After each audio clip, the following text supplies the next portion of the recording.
Welcome back to the channel. It's Morgan and Josh here, and today we're standing in Scottsdale, Arizona at one of our properties that we recently renovated, and we're gonna give you the exclusive sneak peek of behind the scenes of this property. Yeah, we're gonna look at the befores, the afters. This home was over a year in the making. From the design process to gutting it in its entirety, ripping off the roof, you name it, we did it at this home, and it really shows in the end. But today we're gonna walk you through and just kind of explain to you some of the things we've done complete with before and after photos. You're gonna be shocked, you're gonna be amazed at how you can break an egg and still end up with a tasty omelet.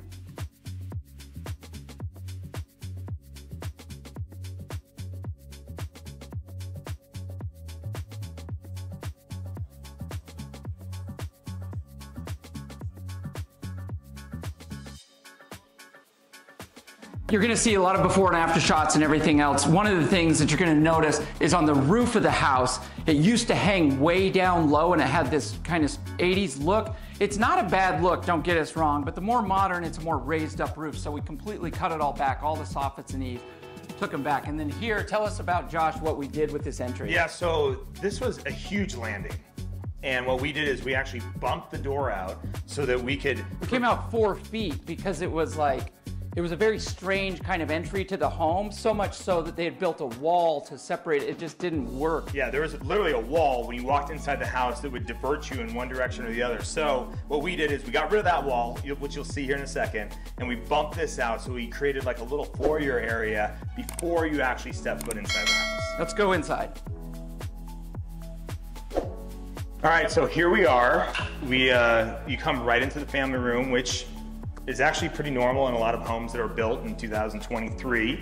Yeah, it's a more modern, updated feel. I mean, this is kind of what you did. You've got to work with the floor plan of any home you get. There's things you can do, and then there's things that it would just cost way too much money to try to fully rearrange. But we definitely spent the money here doing a lot of things. For one, the ceiling height and re-supporting the ceiling and putting beams up to give us this open feel. Yeah, and actually in here, if you don't remember, the ceiling vaulted. Yeah. It had a very strange, kind of vaulted from all 4 sides. We flattened the ceiling out to give a more modern look. Put in the recessed lighting, put the ability to put in a fan or some sort of light fixture up in the center as well. And then we also got rid of this hideous Yeah, you gotta look over here fireplace. before we start.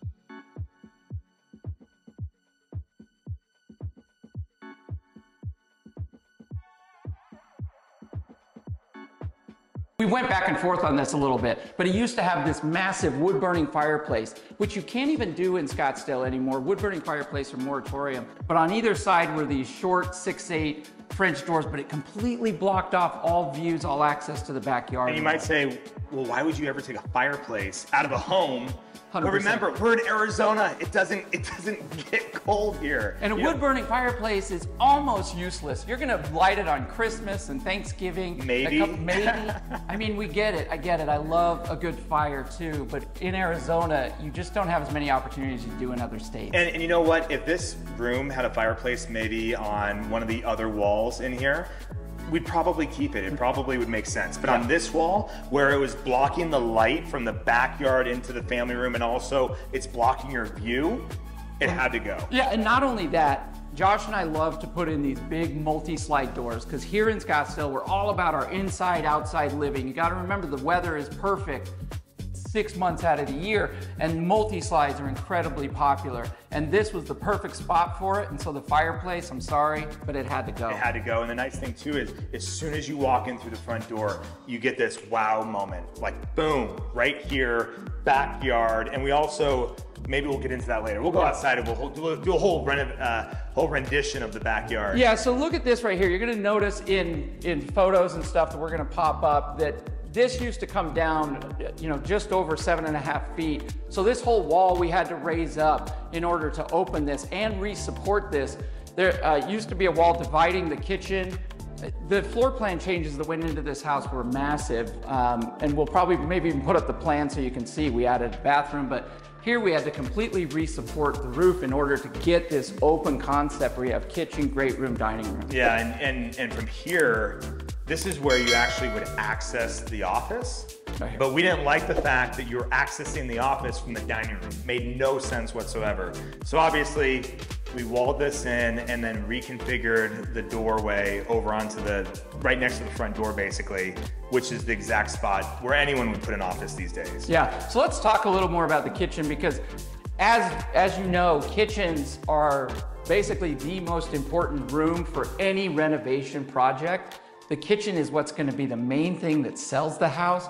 It's really your wow factor. Some of this, even with staging, it's your most ornate room. The kitchen has to hit well. So we spend a lot of time thinking about what to do in the kitchen. Yeah, no, and this kitchen has amazing features. Obviously, we have beautiful cabinetry throughout. We have quartz countertops. We did this beautiful backsplash back here, and we redesigned the entire kitchen so that we could do something like this. And actually, the funny thing is, this kitchen went back another 5 feet. But it was really strange, and you're gonna see it on the floor plan, but remember, this was a wall that continued. It was a skinny, oddly shaped, and then, you know those homes you go in and it's got the kitchen and then kind of a little dining room, but it's not big enough to be a fan, just an odd space. It had that. A place where you can maybe sit down and eat your cereal in the morning. Yeah, and it had the cooktop, the island cooktop, which is just in the way. There was no real focal point of the kitchen, no flow. The island was small.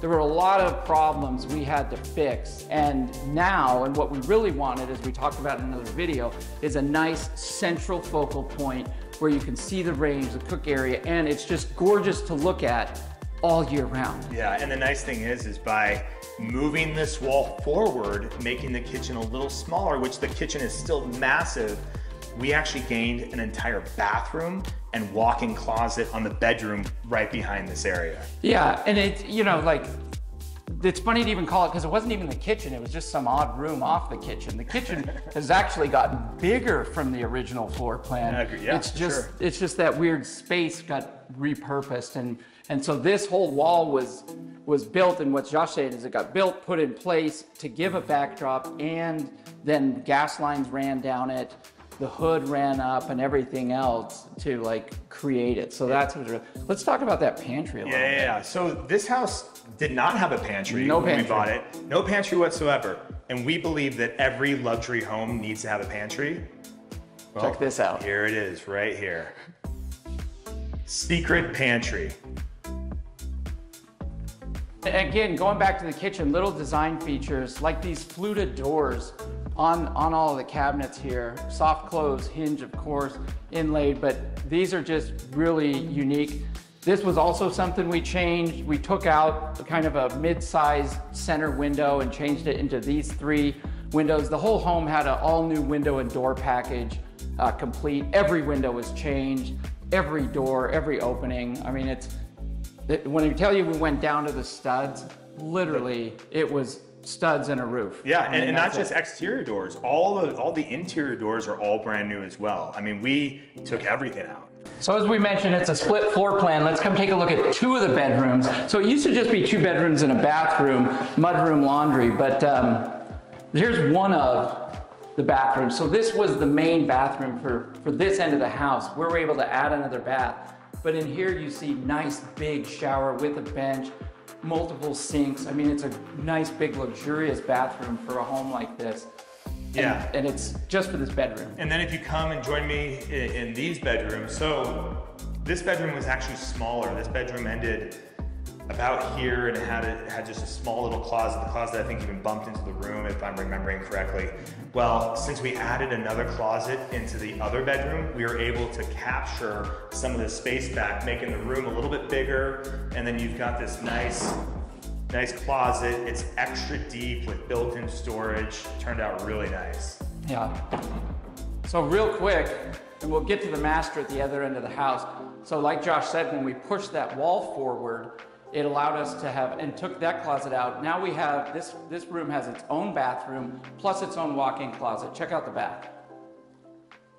Okay, so we're back in the family room. We're gonna walk you over to the bedrooms on this end of the house and also the master bath. One of the super cool things, so we extended this wall down, kind of moved where the entryway reconfigure this whole area. It's too much to explain, but one of the things that we got was this really neat little art niche, kind of give your hallway some detail as you go. And some extra storage as well. We redesigned this bathroom. This bathroom was a little funky. They had the air conditioning, I believe, in there, and it had a shower at one point in time, which obviously having a shower in the middle of your house isn't very necessary, so we made that the half bath. But then we added the bathroom into this bedroom. We also added a bathroom in this bedroom, so you had a bedroom walk-in closet and a nice bathroom right here at this end of the house. Now you could use this as an office if you just had 2 kids, or it's a great spot for a guest room because it's on the same wing of the house with the master. Let's go take a look at the master bedroom. Okay, so here we are in the master bedroom, once again, completely reconfigured. This actually, do you remember this? Yeah. It had a step up in the master bedroom. So this was deeper. It went back another about 7 feet, and it had this step that platform. You guys seen that where you walk in, you have kind of a landing area, and then where the bed sits up 6 inches. Something they did in the 80s. I mean, it's not bad, but no, it was bad. It was bad. It was bad. It separated the house, and no one wants to step up in their master bedroom. But the main reason we did it was to get what's behind it. Correct, which is the master closet. One of the things we did too to open up this bedroom, we had to take out another wood-burning beehive fireplace. Yeah, ugly, there just wasn't room for it, and we got this multi-slide door here over your backyard as well, which is huge. Yeah. And then we also put pocket doors in so that you could completely open up to your master bathroom. Yep. And so we're here in the master bath. There's still a few little things that need to be done. You'll notice their hardware is coming today for the cabinets and whatnot, but we did dual vanities here. Move the window to do so, yeah, and all the plumbing and everything else. We've got the freestanding tub here. You have the large shower with the dual shower heads behind you. We reconfigured this entire space, and then access into the large, beautiful closet right behind. So come take a look at this closet. This is why we put the wall forward, so that you could get this. Okay, so we just stepped into the backyard, and it's a complete transformation. For one, this patio roof cover used to be just about 7 feet, maybe 7.5 feet over your head. It was very low. So we completely tore it off and rebuilt it. Yeah, what are we at now? Like 12 feet, 11 feet up there? Yeah. So it's quite a bit higher than where it was before, number one. And then number two, we did this beautiful tongue and groove wood detail on the ceilings, which is a really nice addition.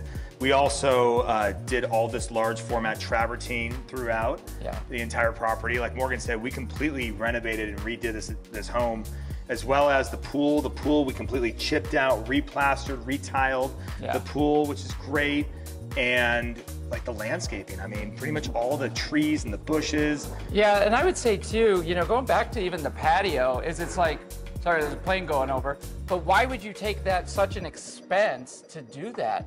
And it was a large expense, but the reality was the patio was so low and it was so obtrusive. You really couldn't even see out to the backyard. It made it feel very dark and short. And, you know, you had this big, awesome backyard, which you see, and you couldn't even see it from inside the house. It really blocked so much of your views. It was well worth the expense of basically rebuilding it from scratch. Well, we're in Arizona, once again, it's the outdoor-indoor living, and so having a nice large patio that you could actually use and it's functional, extremely important. So we figured we'll spend the money, we'll raise the ceilings, we'll make it beautiful out here so that the next homeowner can really enjoy this patio. Yeah. It's the entire back of the house, and while the house itself is 3,500 square feet, you literally have probably another almost 1,000 square feet of covered outdoor living space, because you have this space here and then an amazing Remodel, which we'll show you in a bit. Yeah, we built this Remodel. Well, I guess we can go over there right now. Let's go take a look. All right, so here we are. We put in this turf, all beautiful brand new turf, obviously low maintenance, if no maintenance whatsoever. Obviously you don't have that large water expense either here in Arizona. So this is really nice. A lot of homeowners are putting turf in nowadays. Yeah, and all the planting you see throughout the whole house is new. Everything here was old and sticky and overgrown. So we did all new planting throughout, not to mention all the planter boxes you see. One of the major things we did as well was build this huge outdoor ramada off your pool area. So you've got, it was a great pool, but back here was just kind of a nondescript space. There was an old, very small, hardly usable gazebo. Once again, ceiling height was about 7 feet tall. Yeah, and it was just a funny little space. Now this, as you come in and you've got your flat screen TV and your outdoor couch, I mean, it gives you really a second living room where you're just out back enjoying everything. Yeah, it gives the next homeowner the ability to put in an outdoor kitchen if they want to, or do a fire pit or a TV area. There's lots of things they can do. It's kind of a blank canvas right now, but we wanted to make sure that this was here so that they had something nice that they could work with. And then, as Morgan mentioned, beautiful landscaping. We did put in these planter boxes on either side as well to give a little extra detail. Yeah. But I mean, once they grow up, you're gonna have hedges and everything else that look really good. This lot is over a ½ acre. So you've got trailer and RV parking on one side, and then on the other, let's make our way and we'll show you our outdoor room. This was kind of a covered carport that you were gonna use. And it just was kind of a funky little thing, but we wanted to create a really nice usable space that you could turn into a gym, a office where you're outside of the home. So we completely poured up the pad, the foundations, everything, put its own mini split air conditioner unit. It doesn't have a bathroom, so it's not quite like a casita, but it could be like an extra bedroom or a she shed, air conditioned storage. Yeah, it'd be great. I mean, I would office out of here. I would, put in some gym equipment. It'd be an amazing workout room gym. I would love this gym. Yeah, it could be for the kids. Yeah, kids playroom too would be really nice. Yeah. The uses, I know it just seems like a space, but it's about 15 by 17 or so. So it's a nice big room. And if you had kids and you wanted them to have their own game room where they were getting out of the house, this is ideal. All right, a few other things that we did when we remodeled this property. We put on a brand new roof, new AC units, new water heaters, new electrical, new plumbing, new hardware, new light fixtures, you name it. We covered everything. Yeah, and sorry to interrupt. The wild thing about that too is when you hear new AC units, it's like, okay, just one day. No, not even a little bit. We completely ran all new ductwork throughout this house because as we were moving walls, shifting things around, it completely facilitated us to run all new ducting too. So it's a brand new system. This house was literally wood and a roof. And why? Why would you go to that extent? And that's something that we look at all the time. But with a home like this, was originally built in the 80s, no work, like zero work had been done to it in 35 or 40 years. So basically it needs really everything. And so when you're coming in, if you're gonna do a high-end remodel project and you're gonna do it right, you're gonna do everything. Yeah, it was an old home with old systems, with an old floor plan. And every time we go into any renovation, we look at it as, what would a builder, if they were to build this house today, what would they do? How would they redesign this house to make it 2023? Yeah, if we took this thing literally down to the dirt and rebuilt something kind of similar in the same footprint, what would you do to it? And that's really how we approach our renovation projects. And of course you're looking at budget and where you're gonna be versus like taking this wall out or re-supporting this area of the roof. And all of those are considerations in any remodel project. But know that the best renovations are ones where you have modernized the floor plan, where you have taken out those funky things like the step up in the master or the entryway, and you've spent that extra expense to make it feel like a new home. That is so key, and it's something that Josh and I, we didn't just get there overnight. It was something that grew on us house by house by house. We've done over 60 properties here in Scottsdale and Paradise Valley, and you learn things each and every house. Yeah, and if you're someone who is maybe looking for a completely remodeled property or a new home here in Scottsdale, definitely reach out to us. This is just one of many renovation projects that we do and will continue to do as the years go on. So you're gonna wanna reach out. If you enjoyed the tour, if you enjoyed the video, make sure you hit that like button, subscribe to the channel for all of our future updates. We've got a couple projects going on right now, and I know that you'd love to hear about it. Don't forget also, not only do Josh and I renovate properties like this, but we are the experts in Scottsdale and Paradise Valley. We work with our clients to help them find and discover new properties. We know all the builders, we know all the projects in town, we know what's coming. up to the market and the homes that are yet to be done. So reach out to us. We love to hear from you. Yep, comment down below too. All right, take care guys. We'll see you next time.